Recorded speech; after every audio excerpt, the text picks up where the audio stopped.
ಬೆಂಗಳೂರಿಂದ. ನನ್ನ ಮದುವೆಗೆ 2 ವರ್ಷ ಆಯಿತು. 2 ವರ್ಷ ಅಂದರೆ ಇನ್ನೂ ಮಕ್ಕಳಾಗಲಿಲ್ಲ. ಬಟ್ ಫಸ್ಟ್ ಟೈಮ್ ಡಾಕ್ಟ್ರ್ ಹತ್ರ ಹೋದಾಗ ಡಾಕ್ಟ್ರ್ ಹೇಳಿದ್ರು 30 ವರ್ಷ ದಾಟ್ತಿರಂಗೆ ಹೆಣ್ಮಕ್ಳಿಗೆ ಮಕ್ಕಳಾಗೋದೇ ಕಷ್ಟ ಅಂತ ಹೇಳಿದರು. ಬಟ್ ಒಂದಿನ ನಮಗೆ ಪರಿಚಯ ಇರೋ ಮೇಡಮು ಈ ಪ್ರಾಡಕ್ಟ್ ಬಗ್ಗೆ ಎಕ್ಸ್ಪ್ಲನೇಷನ್ಗೆ ಪ್ರೆಸೆಂಟೇಷನ್ ಕರ್ಕೊಬಂದಿದ್ರು. ಸೊ ಅವಾಗ ಗೊತ್ತಾಯಿತು ಅಲ್ಲಿ ಮಕ್ಕಳಾಗೋಂಥದ್ದು ಒಂದು ಪ್ರಾಡಕ್ಟ್ ಇದೆ ಅಂತ. ಸೊ ಅದು ಹೆಸರು ಗೈನೋಕಾಪ್ ಅಂತ. ಸೊ ಆಮೇಲೆ ಹೇಳಿದ್ರು ನಾವು ತೊಗೊಳೋದ್ರ ಜೊತೆ ನಮ್ಮ ಮನೆಯವರು ತೊಗೋಬೇಕು ಅಂತ ಹೇಳಿದ್ರು. ಸೊ ನಾನು ನೋನಿ ಗೈನೋಕಾಪು ಮತ್ತು ಅಲೋವೆರಾ ಜ್ಯೂಸ್ ತೊಗೊಂಡೆ. ನಮ್ಮ ಮನೆಯವರು ನೋನಿ ಒಂದು ಬೂಮ್ ಕಾಪು ಮತ್ತು ಇಮ್ಯುನಿಟಿ ಕಾಪ್ ತೊಗೊಂಡ್ರು. ಸೊ ನಾನು ತೊಗೊಂಡಿದ್ದು 1 ತಿಂಗಳು ಅಷ್ಟೇ ಪ್ರಾಡಕ್ಟು.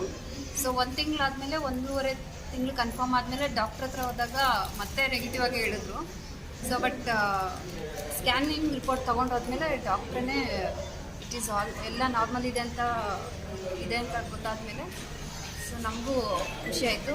ಸೊ ಈ ಪ್ರಾಡಕ್ಟಿಂದ ನಮಗೆ ಈ ಥರ ಯೂಸ್ ಆಗಿರೋದ್ರಿಂದ ನಮ್ಮ MD ಸರ್ಗೆ ಥ್ಯಾಂಕ್ ಯು ಮೇಡಮ್.